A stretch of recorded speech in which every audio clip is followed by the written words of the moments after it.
Durham School of the Arts is a place full of history and has served Durham residents from all walks of life. Formerly Durham High, the school reached its centennial this year. Having been around for 100 years, DSA is just as full of history as it is creative students.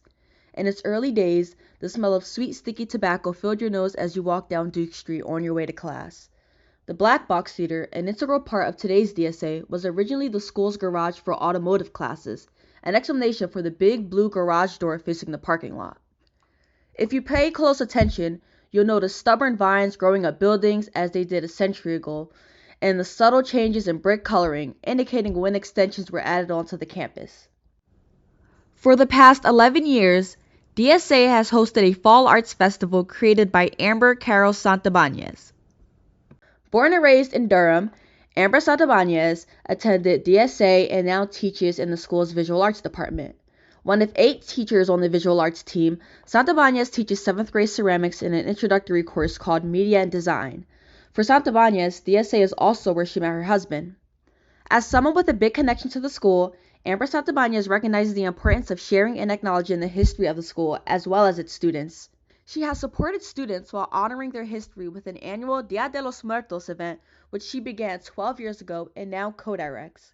The night of the festival, DSA is transformed. Inside the school, student-made honor boxes created for family members are on display. Poetry and interview quotes adorn the walls. In the quad, there is an altar for those who have already passed on.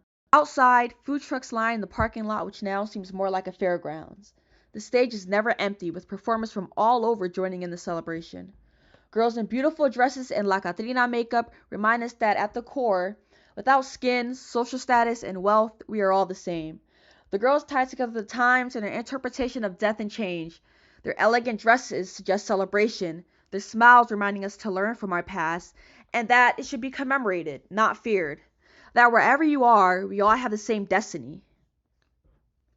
This year's event theme is Maps and Memories, which explores space, place, how we hold memories, and our individual and collective stories. Maps represent where we come from, where we live, and where we're going in the future. The memories of our ancestors and loved ones, as well as the legacy we wish to be remembered by, and the experiences we have that shape our lives.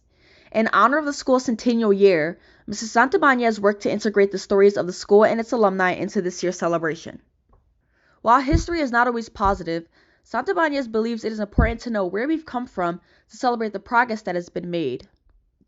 We really wanted to lean into the centennial of our campus this year and really think about the memories that are being generated in this space. What stories are these walls holding? How can we think about items as vessels for memories? So one of the things that we tried to do was center stories from Durham High alumni. It is through the work of teachers like Amber Santabanez that the school recognized the importance of knowing their history and legacy, both good and bad. In fact, I learned from Mrs. Santabanez of the pool below the school, now surrounded by classrooms. At the time, Durham High had just become integrated and the pool was closed due to members not wanting mixed races swimming in the same pool. I learned of Paul G. Sykes Gymnasium, who was, at its completion, believed to be one of the grandest high school gyms in the country. Its wooden floors and blue seats inspired by Duke University's Cameron Indoor Stadium. Its hanging banners and countless display cases full of trophies that reflected a time where DSA not only housed a football team, but where the Bulldogs were the best high school team in North Carolina. I'm not necessarily one for erasure.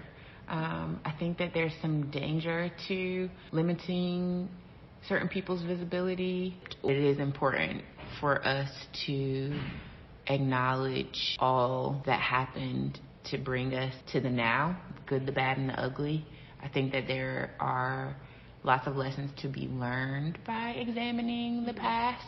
I think humans are complex. The school, when it was opened, was a white-only facility. It was known as one of the most advanced campuses in North Carolina at the time. Since then, it has gone through integration, major shifts in the population here in Durham. I grew up in a very Afrocentric household, and so ancestor reverence and oral stories was a big part of my childhood as well. So I think legacy and inheritance and heritage is something that we all are fortunate to have. So giving students space to explore their personal heritage and their lineage. I think my teaching philosophy is mostly helping students find their voice and value their voice. So I think art is a beautiful vehicle for expression. The festival requires the work of students, other teachers at DSA, volunteers, and external artists. This year, members of the Duke chapter of the Alpha Phi Alpha fraternity volunteered with DSA to help set up the day before the event. Amber Santabanez has gained numerous recognitions through the years for the event, on top of earning Teacher of the Year. Through the hard work of everyone in the community, DSA is able to join together as one for a night of dancing, eating, and remembrance. Throughout its changes, one thing remains constant: the love Santabanez holds for the school and her students.